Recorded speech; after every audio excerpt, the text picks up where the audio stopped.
Bapak Ibu,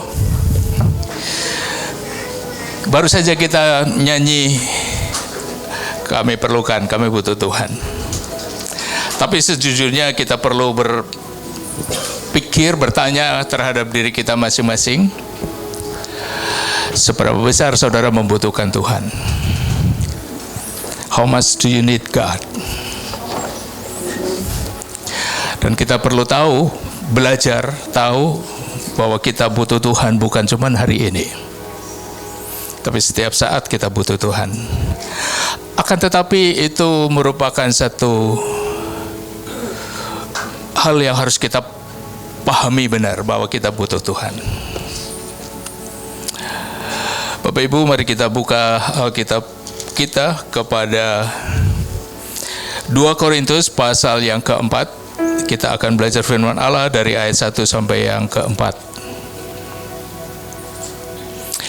2 Korintus pasal 4 ayat 1 sampai 4. Dikatakan demikian ayat 1.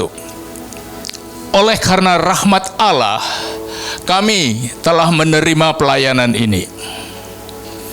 Karena itu kami tidak tawar hati. Kita akan baca satu ayat demi satu ayat, terus kita pelajari terlebih dahulu. Paulus mempunyai satu pemahaman berkaitan dengan apa yang dia kerjakan di dalam pelayanannya. Dia mengakui bahwa pelayanan yang dia lakukan merupakan anugerah, merupakan rahmat Allah. Banyak orang ingin melayani, tapi tidak punya waktu untuk melayani dan tidak punya kemampuan untuk melayani.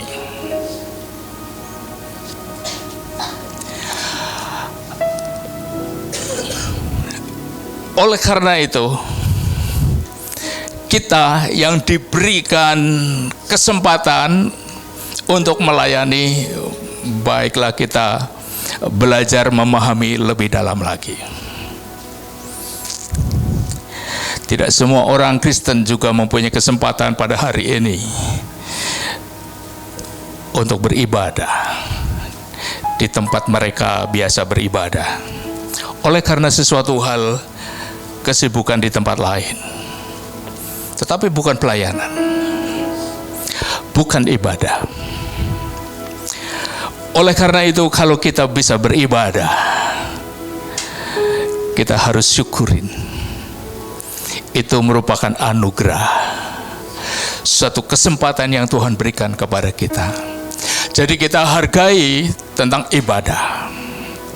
Terlebih lagi kalau kita diberikan kesempatan untuk melayani apapun jenis pelayanan, itu merupakan anugerah, rahmat, sesuatu yang diberikan oleh Allah kepada kita dan bukan kepada orang lain.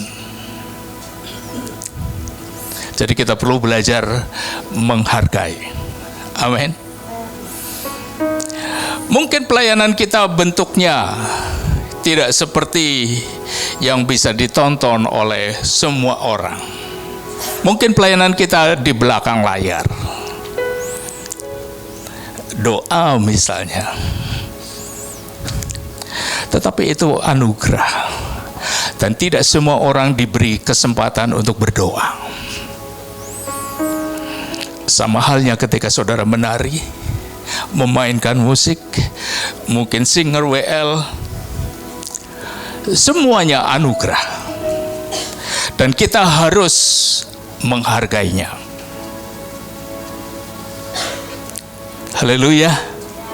Seringkali kita tergoda untuk menyepelekan kesempatan atau rahmat yang Allah berikan, sehingga kalau hati kita tidak menghargainya, menganggap enteng, dan kita melakukannya tidak serius. Akan tetapi kalau kita sungguh-sungguh menghargainya, itu dibuktikan dengan kesungguh-sungguhan.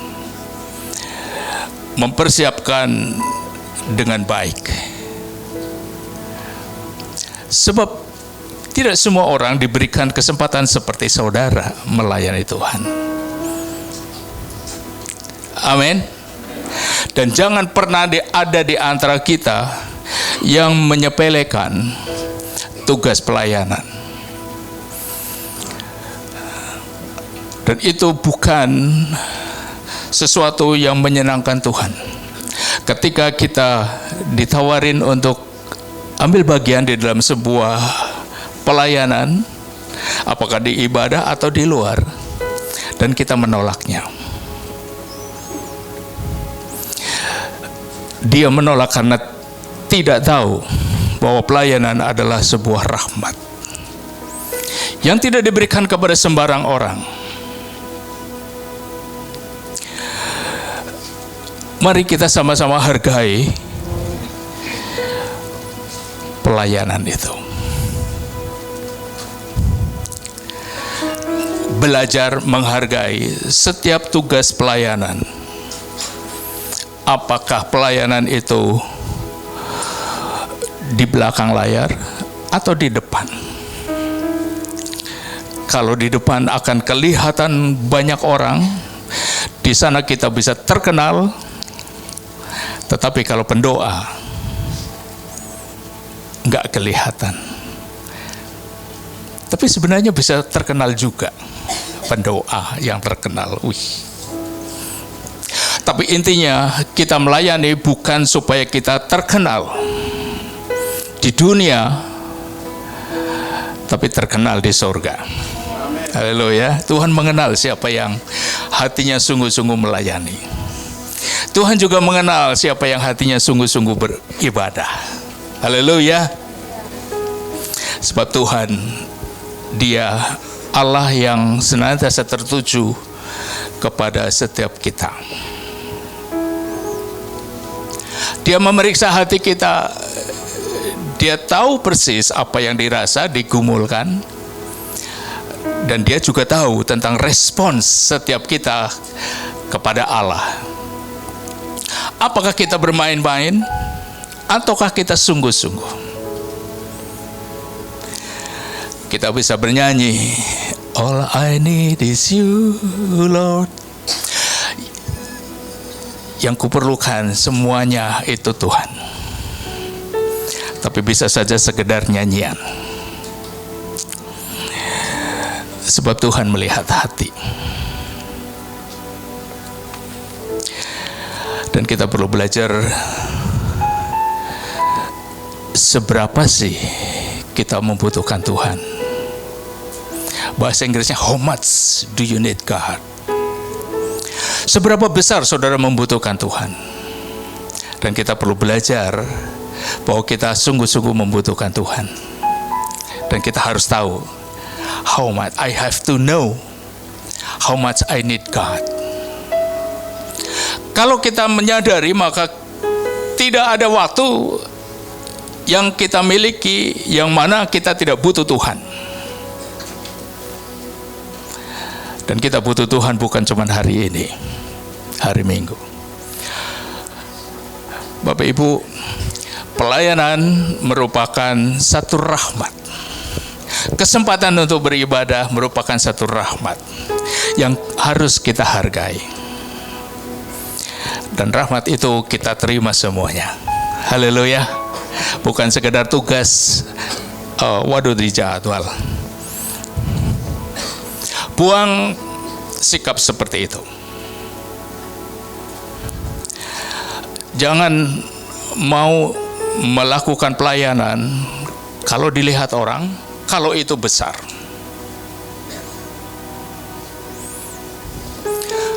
Sebab kita harus paham terhadap tipu daya iblis.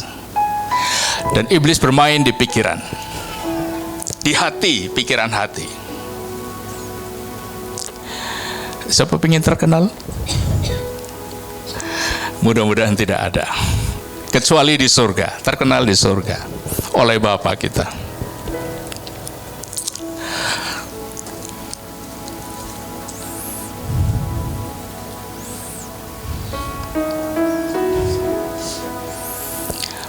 Pelayanan adalah sebuah rahmat, satu anugerah.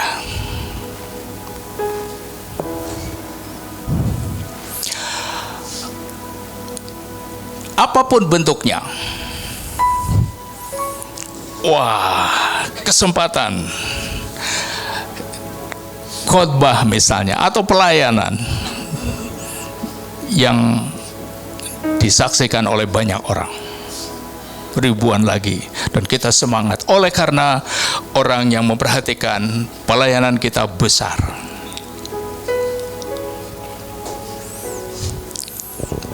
Dan iblis senang dengan hal itu, bermain di area itu. Iblis tahu ada jenis-jenis pelayanan yang tidak disukai orang, dan iblis bermain di situ juga supaya makin sedikit orang yang melayani Tuhan di bidangnya. Salah satunya adalah pelayanan doa. Itu salah satunya. Ada pelayanan, jenis pelayanan yang membutuhkan pengorbanan dari orang yang melayani.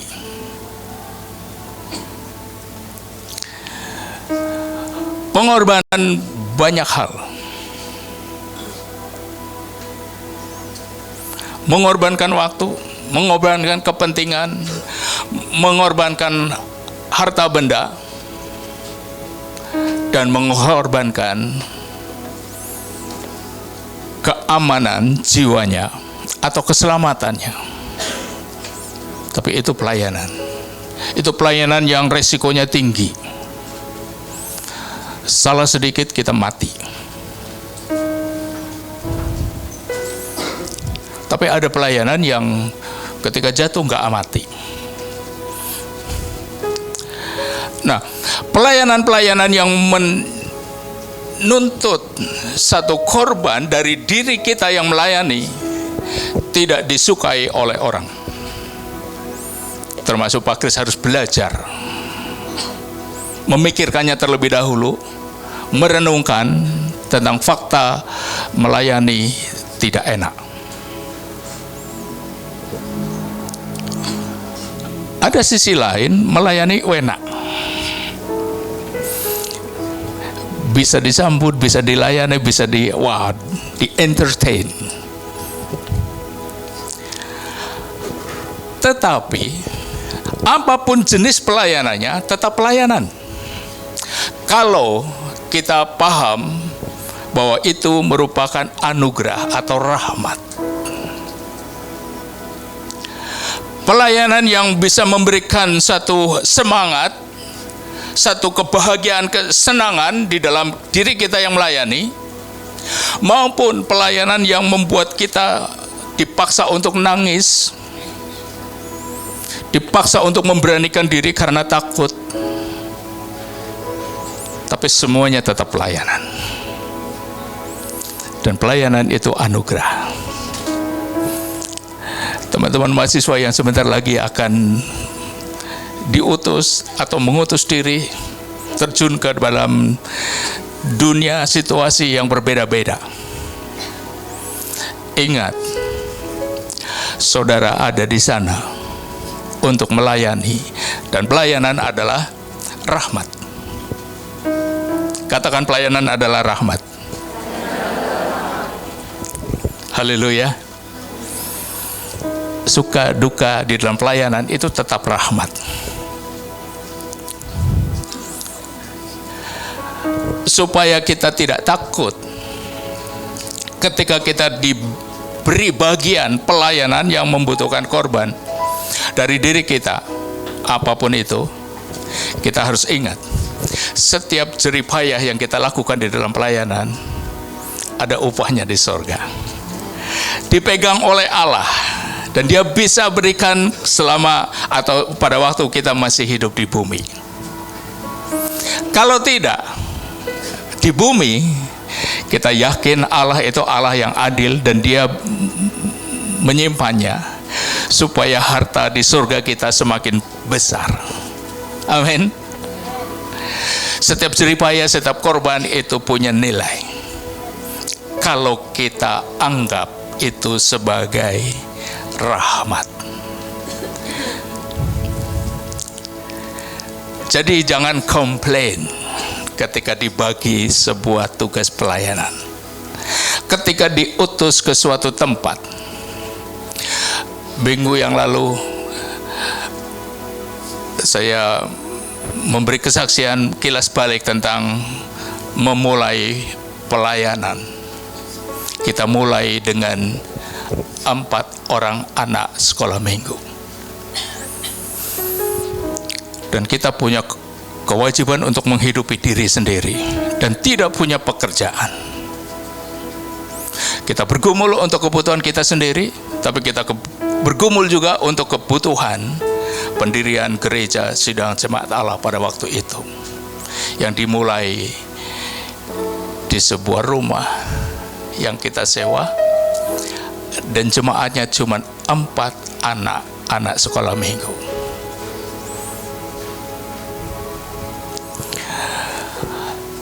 Ada sisi penderitaan di dalam pelayanan. Ada sisi yang tidak menyenangkan di dalam pelayanan. Dan ketika kita melihat dari sisi tidak menyenangkan dalam sebuah pelayanan, kita akan tergoda untuk melihat sesuatu di luar yang lebih menyenangkan. Tapi itu bukan rahmat.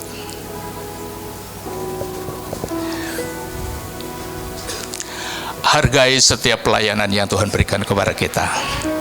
Amin. Oleh karena pelayanan itu warnanya macam-macam, katakan ada yang menyenangkan, ada yang menyedihkan, ada yang membuat kita bangga, isi, gampang kayak gitu, ada yang menakutkan, dan tidak semua orang berani melakukannya. Perhatikan baik-baik. Beranikah teman-teman ini yang sebentar lagi akan terjun ke dunia pelayanan, katakan mau mendirikan gereja, beranikah mulai dengan janganlah 4, 10 anak sekolah minggu? Beranikah? Menyeramkan, menakutkan, sebentar lagi mau kawin. Jangan-jangan nanti dia nggak jadi kawin dengan dia, karena nanti makan apa? Hal seperti itu pernah dilewati Pak Kris.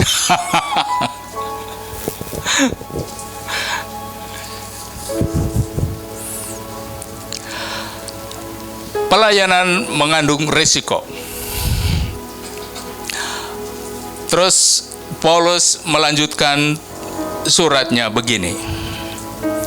Kalau sudah memahami bahwa pelayanan adalah anugerah, sekalipun menakutkan, sekalipun hal itu membuat kita ini harus bergantung kepada Allah dan tidak bergantung kepada apa yang kita punya secara material, apakah itu harta benda, ataukah orang, atau makanan, atau seseorang yang bisa menolong kita.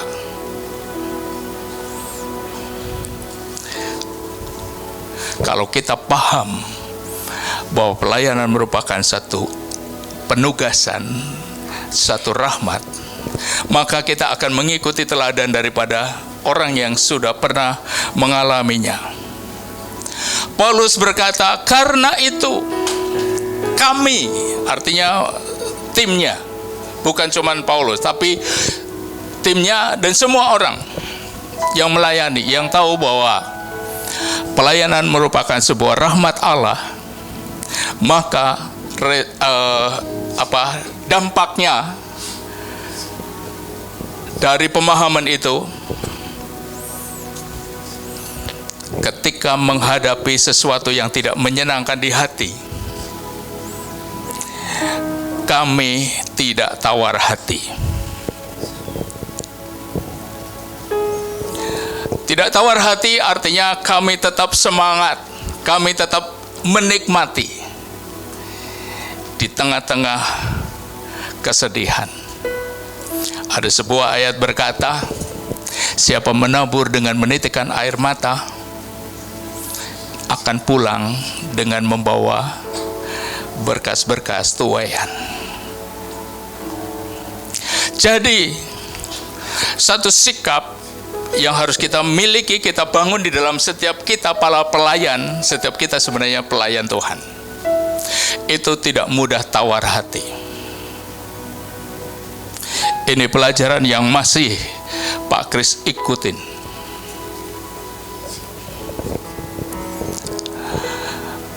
Setiap kita punya keinginan,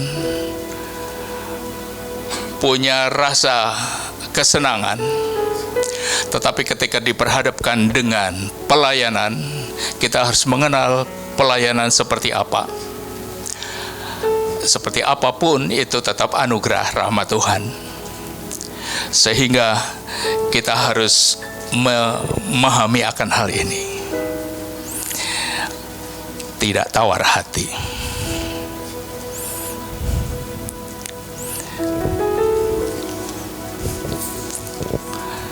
Haleluya. Ini pelajaran bisa direnungkan lebih lagi, dan saya percaya Roh Kudus akan berbicara lebih dalam.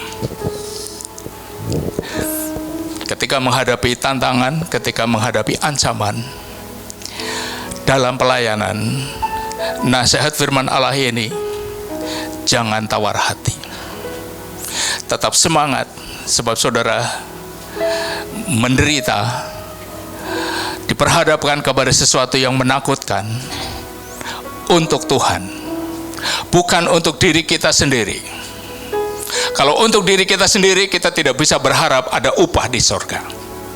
Tapi kalau kita melakukannya dengan pengorbanan, dengan tetesan air mata, dengan hati yang tersayat-sayat, tapi kalau kita tahu bahwa itu untuk Tuhan, ada upahnya di sorga. Haleluya. Kita melayani dapat upah di sorga dan di bumi. Jangan tertipu dengan perasaan, jangan tertipu dengan bisikan iblis sehingga dia mengurangi berkatnya. Karena kita hanya menerima upahnya pada waktu di bumi, tapi di surga tidak. Ada contohnya bukan? Bahkan masuk surga pun tidak.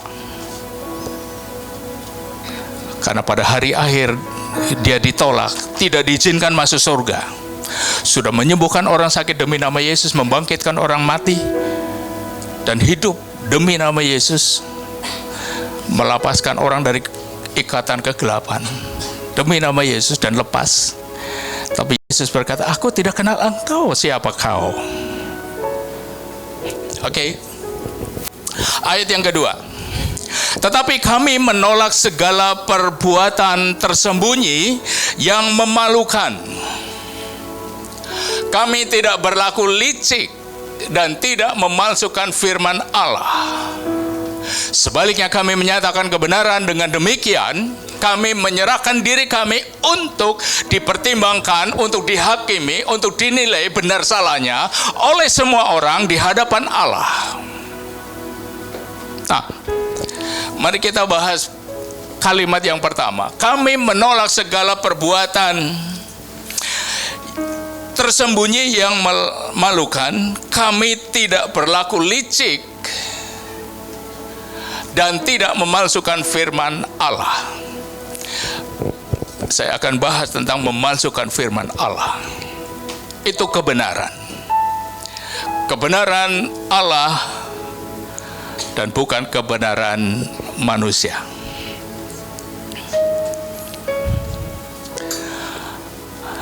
Perhatikan kalau kita mau melayani Tuhan, terlebih kalau kita mau menjadi pengajar pengkhotbah firman Allah,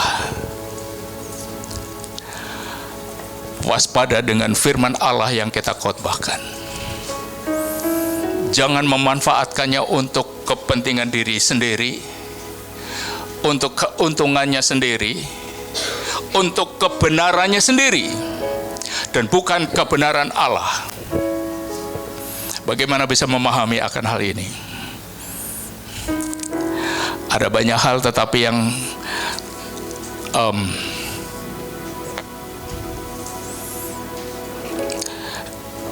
mudah-mudahan kita bisa terima dengan lapang dada ya.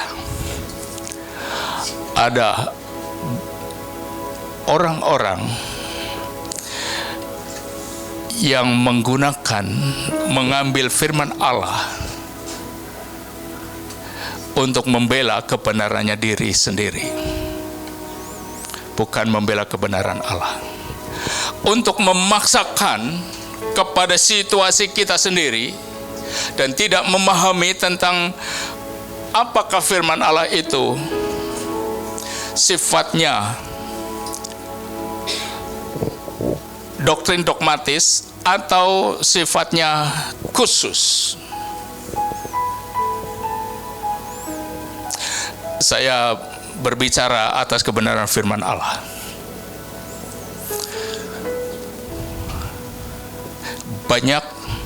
Ada beberapa di antara anak-anak Tuhan memakai firman Allah bukan untuk kebenaran Allah, tetapi kebenaran diri sendiri. Penafsirannya sendiri yang tidak tepat dan dipaksakan. Di dalam Alkitab, adakah perintah kepada semua orang Kristen, anak hamba Tuhan, kalau mati harus dikuburin di kampung halamannya di mana dia lahir? Ada tidak? Tidak.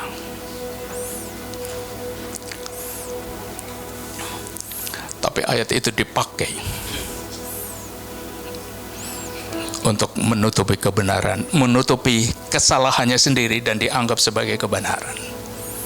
Saudara tahu maksudnya.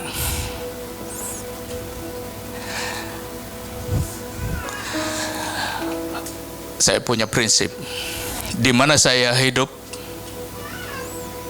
tinggal, mati, dikuburkan di situ.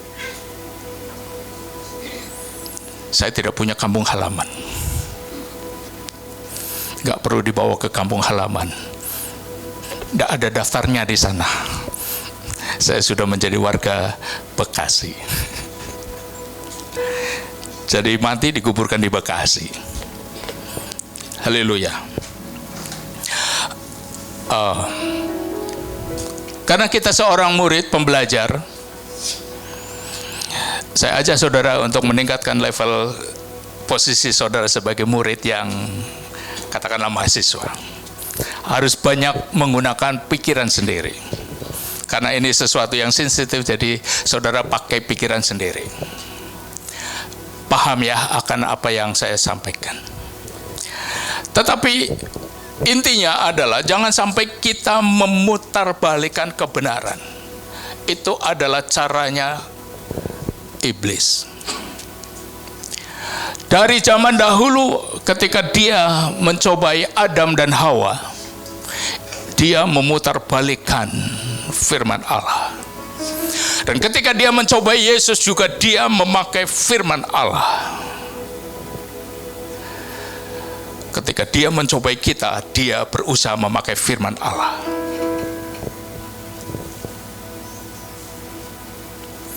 Tapi kita harus ikutin teladan Tuhan. Tuhan Yesus. Enyahlah engkau iblis. Karena kita harus menyembah Allah. Bukan menyembah yang lain.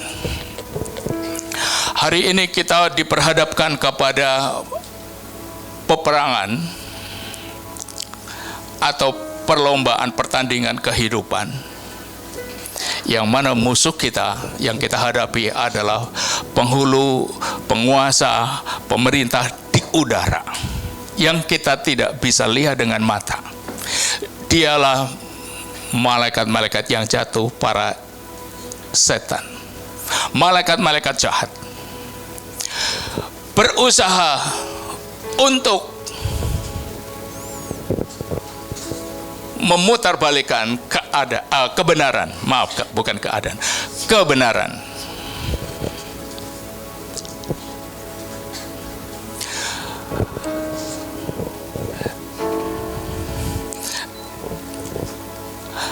Kita perlu sungguh-sungguh memikirkan hal ini. Kehidupan rohani kita, kehidupan iman kita. Saudara, kita hidup berbeda dengan orang yang tidak mengenal Allah. Kita punya roh yang kita menyembah roh, kita melakukan segala sesuatu didasari dengan dunia roh. Di mana Allah ada, di mana kebenaran firman Allah ada. Oke. Paulus dan timnya tergoda kadang-kadang untuk memutarbalikkan firman Allah. Tapi dia sudah belajar, sudah kuliah dengan Allah. Sehingga dia mewaspadai dirinya sendiri. Dan dia tidak mau memutarbalikkan, memanfaatkan firman Allah untuk kepentingan keuntungan dirinya sendiri. Sebagai contoh, misalnya Pak Kris mau memanfaatkan firman Allah untuk keuntungannya Pak Kris sendiri. Setiap minggu saya akan khotbah tentang perpuluhan. Itu menguntungkan Pak Kris. Benar? Atau gereja? Ini tergantung sistem atau manajemen gereja. Ada gereja yang menetapkan, perpuluhan bukannya haknya pendeta, itu haknya gereja, jadi dimanage oleh gereja. Perpuluhan itu haknya pendeta, jadi dimanage oleh pendeta itu. Mana yang benar? Tidak ada yang semuanya benar, tergantung pemahamannya. Tapi yang menjadi salah apabila apakah untuk gereja ataukah untuk pendetanya itu sendiri, setiap minggu dia khotbah tentang perpuluhan, itu salah. Tapi kalau sekali-kali tidak salah, karena bukan kepentingan pendetanya atau gerejanya. Maukah saya khotbah tentang perpuluhan? Ya, hari ini saya. Sudahkah saudara bayar perpuluhan? Sudah, cukup. Itu khotbah yang paling berkuasa. Singkat. Oke. Paulus tidak mau memanfaatkan kebenaran firman Allah untuk kepentingan dirinya sendiri maupun tim, tapi untuk kepentingan Allah. Oleh karena itu, dia mempunyai sikap sebaliknya. Kami menyatakan kebenaran dan dengan demikian kami menyerahkan diri kami untuk dinilai menurut hati nurani semua orang di hadapan Allah. Saudara bisa menilai, ngomongin Pak Kris apa saja, tapi di hadapan Allah, di hadapan semua orang. Jangan sembunyi. Tapi sembunyi terserah juga. Intinya, kita sebagai hamba Tuhan harus siap untuk dihakimi, dinilai. Itu yang diajarkan oleh firman Allah lewat Paulus di dalam suratnya pasal 2 Korintus 4 ayat yang kedua. Kami menyatakan kebenaran dan dengan demikian kami menyerahkan diri kami untuk dinilai menurut, dipertimbangkan. Di Alkitab saya dinilai, di situ dipertimbangkan, sama saja. Oleh semua orang di hadapan Allah. Saudara bisa menilai saya. Kadang-kadang memutarbalikkan kebenaran untuk kepentingan diri sendiri apa tidak. Saudara punya hak untuk menilainya. Silakan. Ayat yang ketiga. Jika Injil yang kami beritakan masih tertutup juga, maka ia tertutup untuk mereka yang akan binasa.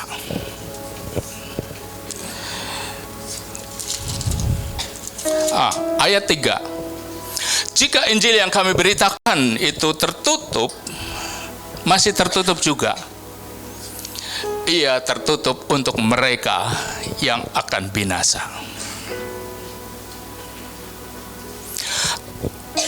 Injil itu bukan sekadar keselamatan, berisi keselamatan ada di dalam Yesus Kristus Tuhan. Dan barang siapa percaya menjadikan dia sebagai Tuhan dan selamatnya, maka dia selamat. Habis itu bebas, itu bukan begitu. Injil itu terdiri daripada Injil Sinoptik dan Yohanes. Injil Sinoptik ada 3, Matius, Markus, Lukas, dan Injil Yohanes. Itu banyak pelajaran kehidupan, bagaimana kita orang yang percaya menjalani kehidupan di bumi ini, tetapi bukan dengan prinsip bumi ini. Prinsip apa, Bapak Ibu? Kerajaan Allah, firman Allah, dan itu seringkali bertentangan, bertolak belakang dengan kebudayaan bumi ini, yang mana kita sudah terlanjur ditanamin dengan kebudayaan bumi ini oleh orang tua kita, oleh lingkungan di mana kita hidup. Banyak yang bertentangan dengan prinsip kerajaan Allah. Puji Tuhan, puji syukur, haleluya, 12 kali, 24 kali juga boleh, ketika kita menyadari ada Alkitab yang bisa ngajarin kita tentang prinsip kerajaan Allah. Saudara, kita warga Bekasi, teman-teman mahasiswa warga seluruh Indonesia, berasal dari kota provinsi masing-masing. Kita punya kebudayaan, punya prinsip, cara hidup, tapi itu bukan cara hidup yang harus kita pertahankan dan hidupi. Kalau saya ngomong bahasa Jawa, saya harus dengan orang Jawa, di Jawa.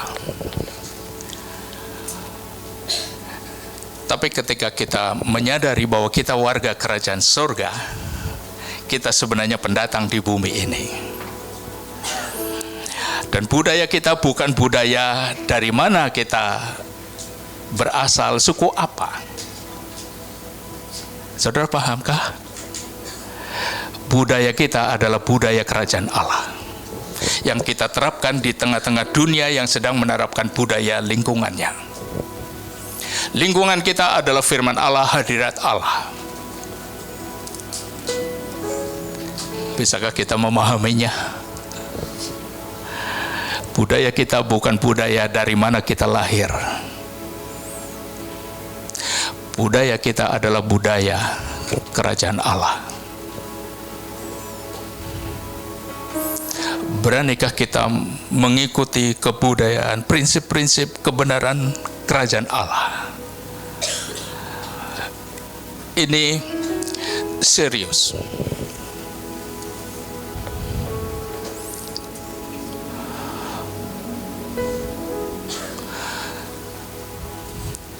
Untungnya, ketika Pak Kris sebagai orang Jawa dan tidak menerapkan budaya ke Jawa, orang Jawa tidak berani menolak Pak Kris.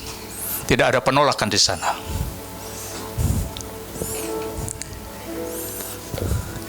Tapi kalau keraton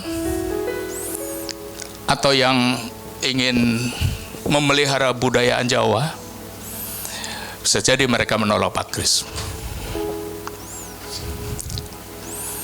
Tapi saya tidak takut ditolak sebagai orang Jawa.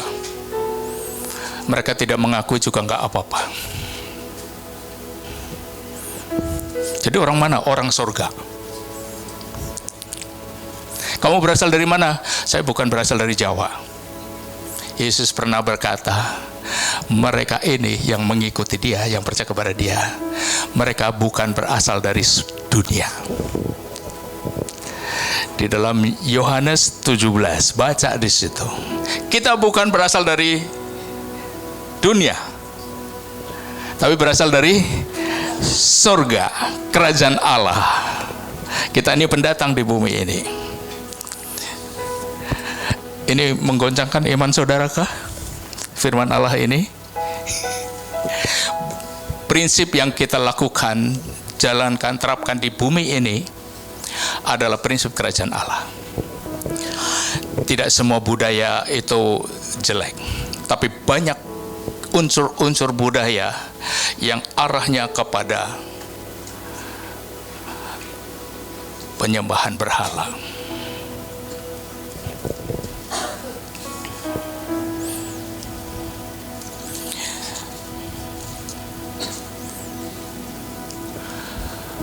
Sebagai orang Kristen, kita tidak bisa menolak prinsip yang termaktub di dalam Injil, sekalipun itu kecil, apalagi besar.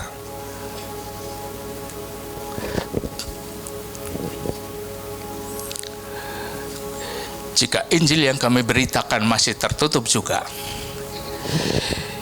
maka Injil itu tertutup bagi orang yang akan binasa.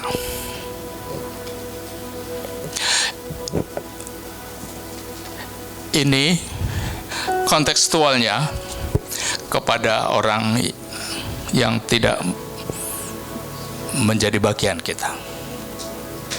Akan tetapi, ini bisa diselami lebih dalam dan berbicara tentang kita. Orang-orang yang sudah menerima Injil, bukan menolak. Maksudnya, kalau orang yang menolak Injil sudah pasti binasa. Bisakah orang yang pada awalnya menerima Injil pada akhirnya binasa? Bisa tidak? Bisa.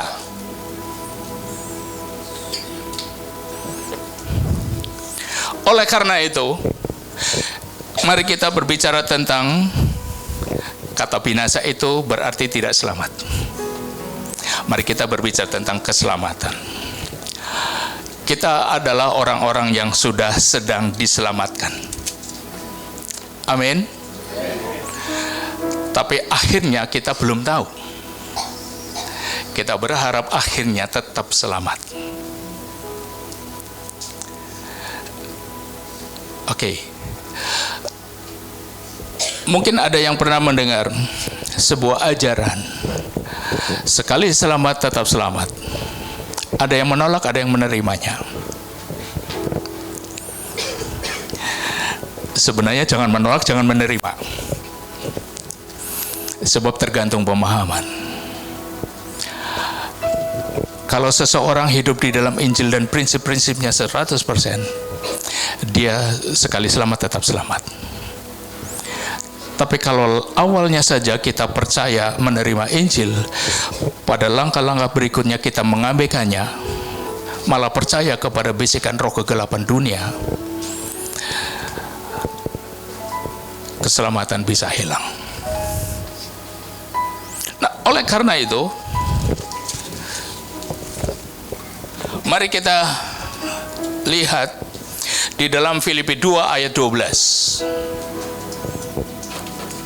Saudara-saudaraku yang terkasih, kamu senantiasa taat. Karena itu, tetaplah kerjakan keselamatanmu dengan takut dan gentar. Bukan saja pada waktu aku masih hadir, tetapi terlebih pula sekarang waktu aku tidak hadir. Buat apa peringatan Paulus ini? Supaya setiap orang yang sudah percaya kepada Yesus tetap mengerjakan keselamatan. Mari perhatikan, keselamatan harus tetap dikerjakan, bukan diterima terus disimpan, tapi harus tetap dikerjakan. Artinya Injil ini harus menuntun langkah-langkah hidup kita. Dia ngajarin apa?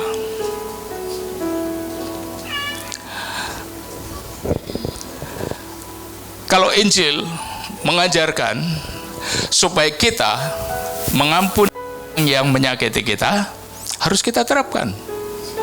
Betul? Tapi bisikan dari luar Injil akan berkata Bodoh kamu, dibully kamu nggak balas. Balas.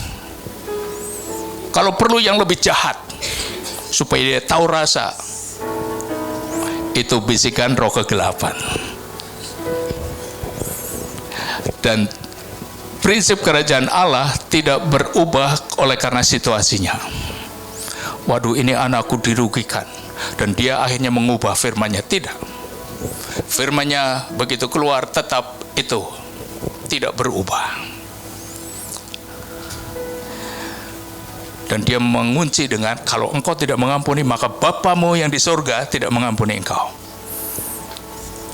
Itu prinsip nggak bisa ditawar-tawar. Tapi seringkali kita menawar dan memunculkan kebenaran diri kita sendiri. Kita mencari keadilan bukan di dalam prinsip kerajaan Allah, tapi mencari keadilan di dunia. Kita mencari pembelaan dari orang dunia, dari institusi di dunia ini, bukan mencari pembelaan dari Allah yang adalah roh. Saya berbicara harus dipikir supaya menjaga etika. Ketika kita punya masalah dengan sesama anak Tuhan, saya dan saudara-saudara tidak boleh mencari keadilan dengan orang dunia atau dengan institusi dunia.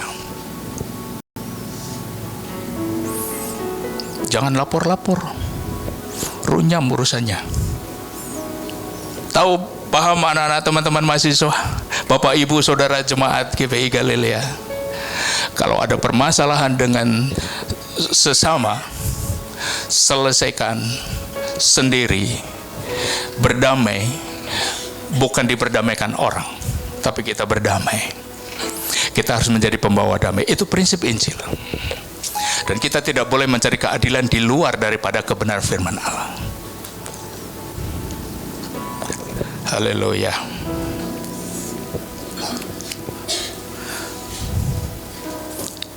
Kembali kepada 2 Korintus 4.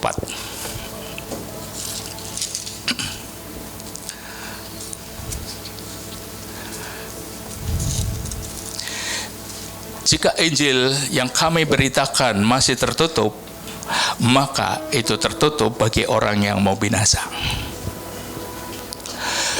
Bapak Ibu Saudara yang dikasihi Tuhan, kita semuanya sudah membuka untuk Injil.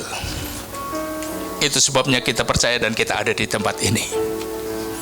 Tapi ingat, perjalanan hidup kita di bumi ini dipenuhi dengan pertandingan, peperangan di udara, di alam roh.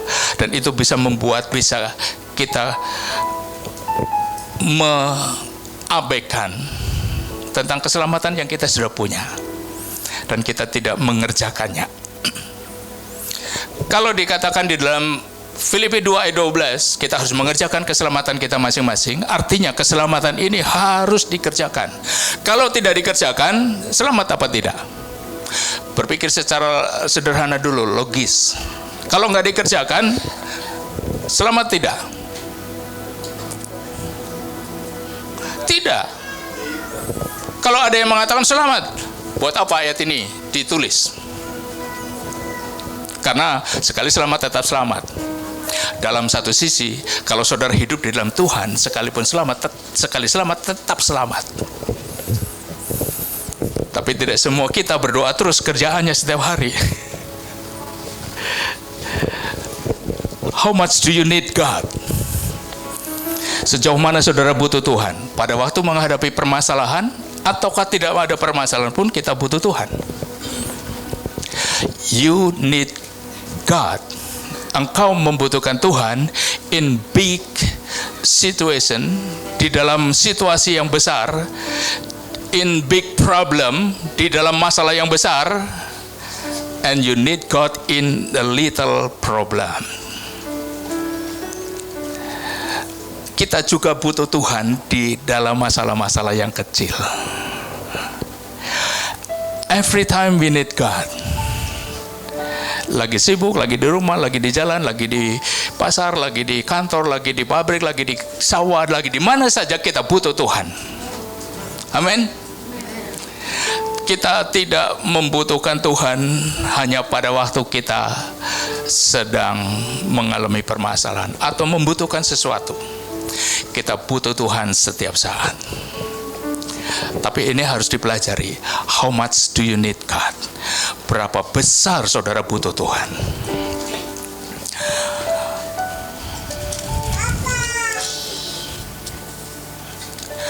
Ayat yang keempat terakhir.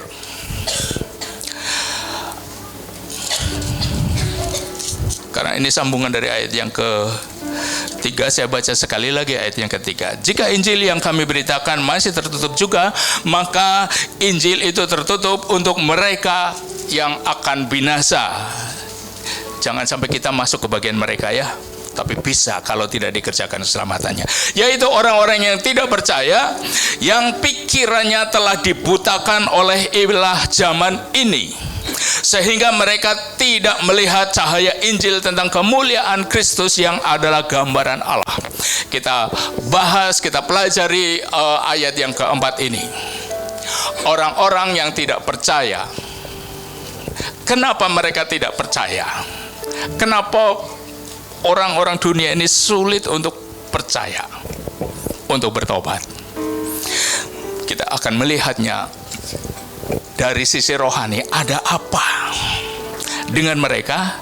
Ada apa juga dengan kita? Karena kita masih sama-sama hidup bertetangga di bumi ini. Ada apa dengan kita manusia? Oke? Sehingga tidak percaya. Percaya ada bisa dibagi menjadi yang umum maupun yang lebih dalam lagi. Yang umum, yang dasar, percaya kepada Yesus maka dia selamat. Tapi kita sudah.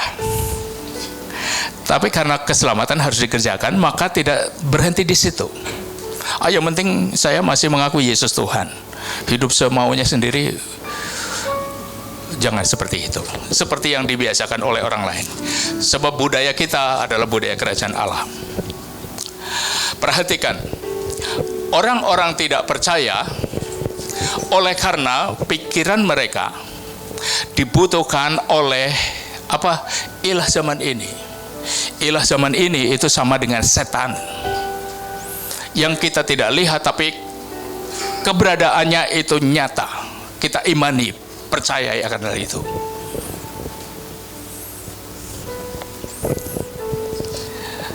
Oleh karena tidak kelihatan, kita tidak takut.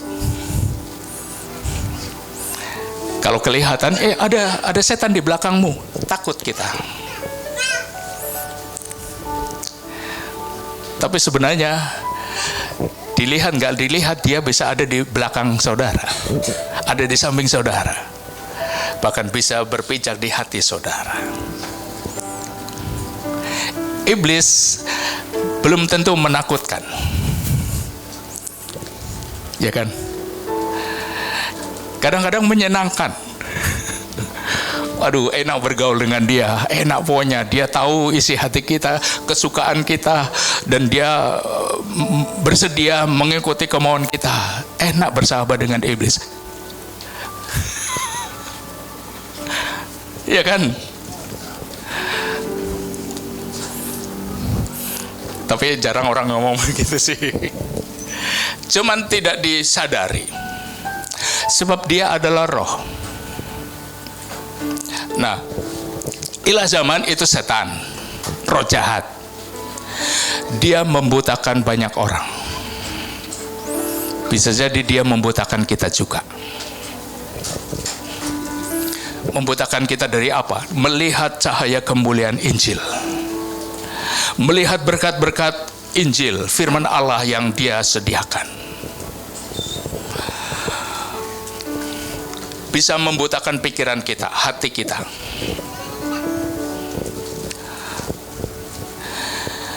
Ilah zaman Iblis bisa membutakan para pendeta. Iblis bisa membutakan Pak Kris Bu Puji. Iblis bisa membutakan saudara. Membutakan dari apa? Bukan secara kedagingan, tapi pikiran, hati, roh itu bisa melihat kepada cahaya kemuliaan Injil Kristus.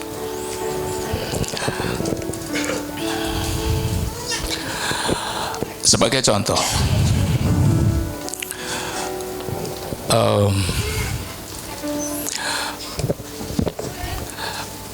khotbah Yesus di bukit itu banyak sekali mengajarkan hal-hal yang mana kita harus melihat ke dunia itu. Kita harus menjadi pembawa damai, maka disebut anak-anak Allah. Kita bukan pembawa onar. Kita harus bermurah hati, tidak pelit. Kan gitu ya. Tapi ketika kita diingatkan sedikit bermurah hati, kadang roh setan ilah zaman ini berbisik. Kamu kan bekerja dengan keras, sudah kamu punya dan kamu juga butuh. Berkekurangan lagi kamu.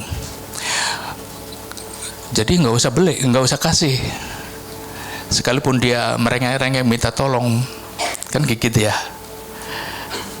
Dan kita bisa mendengar ilah zaman ini yang membutakan hati kita, sehingga pada akhirnya kita menutup hati kita dan kita tidak memberikan pertolongan karena kita pikir kita bisa. Bapak Ibu, kita harus belajar taat kepada firman Allah dan bukan dengan logika yang dihidupkan oleh ilah zaman ini, oleh iblis, oleh setan. It's okay, nggak apa-apa. Ya Bapak Ibu, dan kita tidak aman dengan cobaan-cobaan seperti itu karena kita hidup di dalamnya. Tapi bagaimana supaya kita aman? Ada satu tempat dimanapun kita bisa ada di situ. Tinggal dalam hadirat Allah. Ajak dia hadir. I need you Lord. In every moment, di dalam setiap saat, in every occasion, dalam setiap kesempatan, in every place, di dalam setiap tempat, dimanapun, in every time, in every businessman atau important case dan sebagainya, di dalam setiap kesibukan kita butuh Tuhan. Kadang-kadang kalau lagi sibuk, kita tidak butuh Tuhan.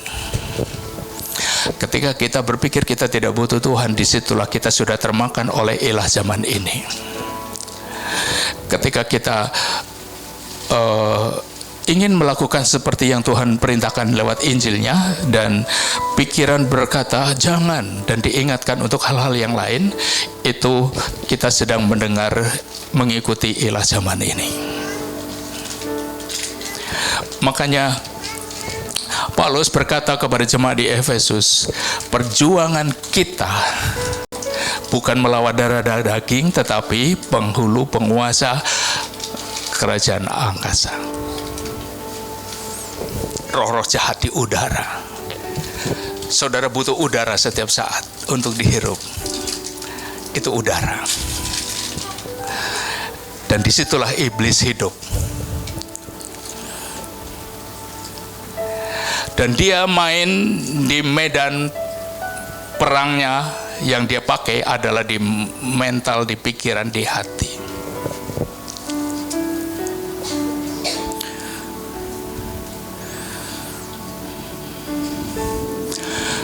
Pikiran bisa dibutakan oleh ilah zaman ini, sehingga dia tidak bisa melihat kebenaran firman Allah yang sesungguhnya. Dan dia malah dengan liciknya memutar balik. Dan kita harus bebas dari pemutarbalikan firman Allah. Iblis mau memutarbalikan, memakai firman Allah untuk menipu saudara. Khotbah ini saudara perlu pikirkan. Ini satu pelajaran. Coba saudara renungkan lagi, baca lagi. Kalau mau nonton videonya, tonton lagi. Kalau mau baca, boleh juga. Pikirkan, renungkan.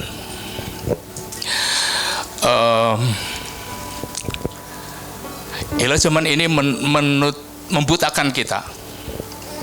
Dan membutakannya dengan tujuan itu hambatan, halangan.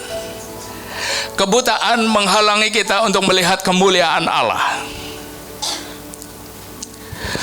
Jadi cara dia membutakan itu lewat apa? Perlu kita kenali. Bagaimana cara iblis membutakan mata hati kita? Setiap kita, termasuk Pak Kris dan pendeta-pendeta hamba Tuhan yang lain. Bagaimana cara iblis membutakan pikiran kita, sehingga kalau sudah buta kita tidak bisa melihat kemurahan, kebaikan Allah, kemuliaan Allah. Karena pandangan mata kita, pandangan mata hati kita terhalang. Apa itu yang bisa menghalangi kita? Kalau secara kontekstual, jemaat di Korintus itu adalah jemaat yang terdiri daripada orang-orang Yahudi yang berpegang kepada agama Yudaisme. Agama Yudaisme adalah agama Taurat. Jadi Taurat itu bisa membutakan mereka. Hukum Taurat itu membutakan jemaat Yahudi di kota Korintus. Jadi apa yang bisa membutakan seseorang? Pertama, kebudayaan adat istiadat. Makanya tadi disinggung sedikit tentang kebudayaan yang harus kita tinggalkan, yang saudara tidak boleh ikutin, tapi sudah terlanjur diikutin oleh keluarga besar saudara. Saudara tahu maksudnya. Harus ditinggalkan. Karena itu menutupi pandangan hati kita untuk melihat cahaya kemuliaan Allah. Adat istiadat kebudayaan bisa membutakan kita. Makanya sebagai orang tua kita harus ngajarin anak-anak kita sesuai dengan prinsip kebenaran firman Allah. Bagaimana anak kita supaya anak-anak ini bisa bermurah hati? Kita harus ajarin, latih. Kalau tidak dilatih dan diajarin, mereka akan menjadi orang-orang yang tidak berkemurahan hati. Jadi kalau orang tua pelit, anaknya pelit. Pasti. Kecuali anaknya dititipkan dan belajar dari yang lain.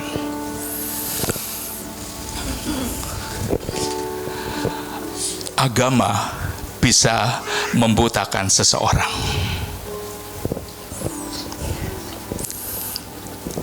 Agama apa saja? Agama Kristen bisa membutakan seseorang sehingga dia tidak bisa masuk surga. Agama Kristen bisa menghalang-halangi seseorang yang mempunyai agama itu untuk masuk surga. Agama punya dogma, punya doktrin. Lain kalau kita berbicara tentang kekristenan. Kekristenan itu bukan agama. Itu praktek kehidupan penerapan prinsip kerajaan Allah. Dan Yesus datang supaya menegakkan prinsip kerajaan Allah dan bukan mendirikan agama. Yesus tidak mengenakan baju agama Kristen atau Yudaisme. Malah dia datang mengobok-ngobok agama Yudaisme. Sebab dia sedang mendirikan prinsip kerajaan Allah, kebenaran firman Allah.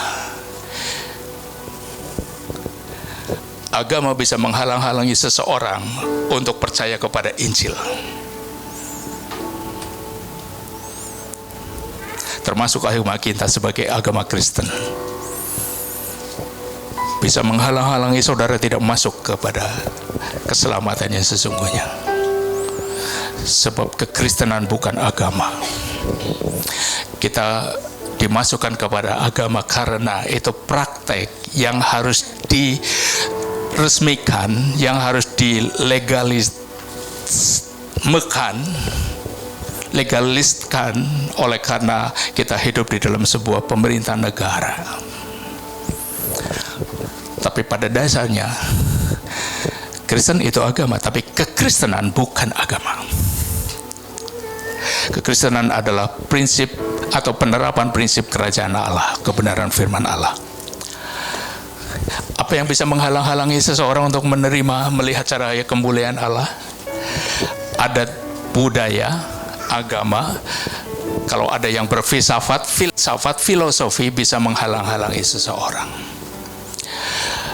Dan lewat itu iblis berusaha membutakan kita. Jadi mari sama-sama kita belajar, renungkan khotbah firman Allah ini. Sebab kita tidak tahu kapan dunia ini akan dilenyapkan. Kapan kedatangan Tuhan Yesus yang kedua kali. Jangan sampai dia datang dan kita masih buta. Haleluya. Iblis pekerjaannya menipu dengan tipu muslihat dan tipu daya. Dia tidak rela orang-orang menyembah Allah. Kalau dia dapati lihat ada orang-orang yang menyembah Allah seperti kita, dia berusaha mencari penyembahan kita yang kita arahkan kepada Allah. Dia ingin dibelokkan kepada dirinya sendiri. Iblis mau penyembahan kita diarahkan kepadanya. Bagaimana caranya? Dengan cara tipu muslihat. Kebenaran yang dipelintir oleh karena kepentingan orang yang mengajarkannya. Tapi kebenaran yang sesungguhnya adalah kebenaran yang alkitabiah. Tidak bisa dipaksakan untuk situasi bagi kepentingan orang yang mengkhotbahkannya. Menjadi hamba Tuhan harus siap berkorban. Haleluya. Tuhan Yesus memberkati. Saya berdoa supaya kita bisa belajar. Saya berdoa supaya keselamatan kita kerjakan masing-masing dengan baik. Dan kewajiban saya adalah mengajarkan, menyampaikan akan hal itu. Mari kita kerjakan keselamatan kita masing-masing.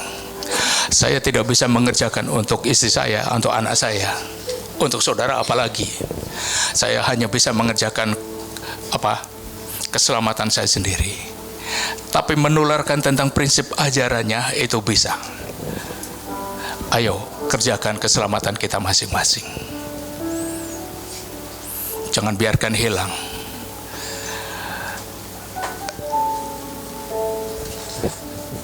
Bisa jadi seseorang kehilangan keselamatan tapi tidak menyadari. Dia pikir menyembah Allah, nggak taunya menyembah iblis. Dan iblis sedang mencari penyembah-penyembah yang sesungguhnya, dan dia ingin mengarahkan kepada dirinya sendiri. Waspada. Haleluya.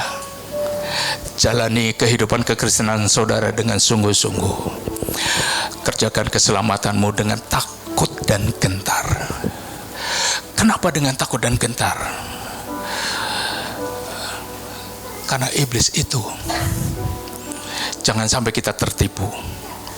Nanti penyesalan itu nggak bisa diperbaiki lagi. Lebih baik kita waspada hari ini.